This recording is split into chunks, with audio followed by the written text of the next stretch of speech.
দ্বাদশ গোপাল হলেন আমার পরমেশ্বর ভগবান শ্রীকৃষ্ণ যখন দাপড়ে লীলা করছেন, উনার সাথে যত বালক ছিল, ব্রজ বালক ছিল, উনার খেলার সাথী যারা ছিল, এদের মধ্যে 12 জনকে বলা হয় দ্বাদশ গোপাল।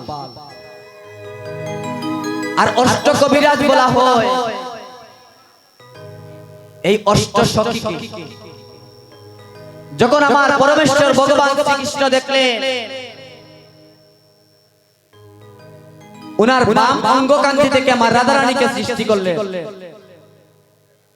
বাম অঙ্গকান্তি থেকে রাধারানীকে সৃষ্টি করে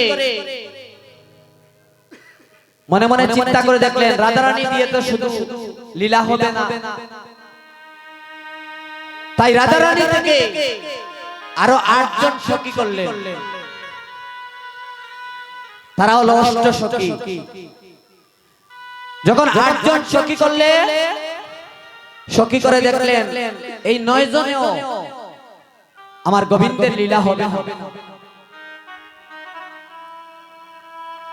তখন পরমেশ্বর ভগবান শ্রীকৃষ্ণ আমার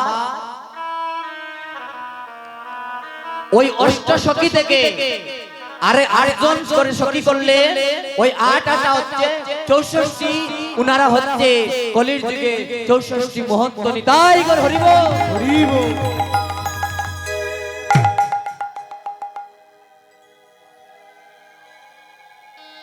ওই রাসমণ্ডলে যখন আমার ভগবান শ্রীকৃষ্ণ লীলা করছে, তখন মহাদেব মনে মনে ভাবলেন আমি যদি নারী বেশ ধারণ করে রাসমণ্ডলে যাই তাহলে আমাকে চিনতে পারবে, কিন্তু অন্তর্যামী ভগবানের কাছে কিছু কি লুকায়িত থাকে। যখন মহাদেব নারী বেশ ধারণ করে ওই রাসমণ্ডলের ভিতরে ঢুকলেন, তখনই রাস বন্ধ হয়ে গেল। যখন রাস বন্ধ হয়ে গেল, তখন ভগবান বললেন এখানে পুরুষকে ঢুকেছে। তখন দেখলেন মহাদেব, ওই মহাদেবকে অভিশাপ করলেন যে মহাদেব তোমাকে আমি অভিশাপ করলাম, আগত কলির যুগে তুমি ওই কলির যুগে তুমি মানব কুলে জন্ম নেবে। ওই অভিশাপে আজ শ্রী অদ্বৈত আসলেন কলির যুগে। তখন শ্রী অদ্বৈত মহাদেব আমার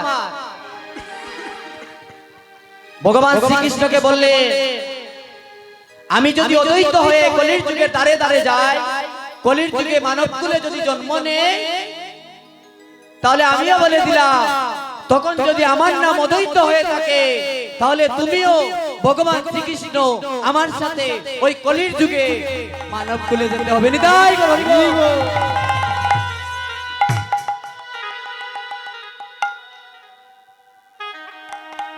অদ্বৈত বাবু বললেন আমি যদি অদ্বৈত হয়ে থাকি তাহলে তোমাকেও যেতে হবে। তখন ভগবান বলেছিলেন হ্যাঁ আমিও যাব। আজ অদ্বৈত প্রভু আমার ওই অদ্বৈত প্রভু মহাদেব মনে মনে ভাবছে যে কিভাবে এই কলির জীবকে উদ্ধার করা যায়। নাহি হরি ভক্তিলেশ মায়ামুগ্ধ সর্বদেশ, ভক্তি বলতে কোনো কিছু নাই কলির জীবের, তারা মায়ায় আবদ্ধ, তারা সংসার মায়া এমন ভাবে আবদ্ধ হয়েছে একবারও কৃষ্ণ নাম তারা নিতে চায় না, একবারও গোবিন্দ নাম তারা নিতে চায় না। যখন আমার অদ্বৈত প্রভু 5 বছর বয়সে আমাদের বাংলাদেশ ত্যাগ করে উনি চলে গেলেন শান্তিপুরে, ওইখানে গিয়ে সাধন ভজন করতে থাকলেন। নবদ্বীপের বাবলাতলায় বসিয়া আমার অদ্বৈত মনে মনে ভাবছেন ওরে একাই আমি কি করিব দোসরবা কোথায় পাব রে একাই আমি কি করিব দুসরবা কোথায় পাব ওরে একাই আমি কি করিব আরে দুসরবা কোথায় পাবো আজি শ্রী অদ্বৈত পাবে মনে মনে আরে শ্রী অদ্বৈত ভাবে মনে মারে হেন কালে অগয়া চম্বিত হরিদাস উপনীত আরে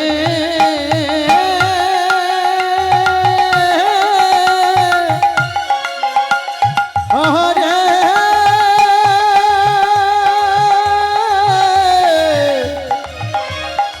আরে এন কালে আচবিত হরিদাস উপনীত ওরে তারে দেখে হৃদয়ে উল্লাস হে তারে দেখে হৃদয়ে উল্লাস রে তারে দেখে হৃদয়ে লাশরে হাই রে তারে দেখে হৃদয়ে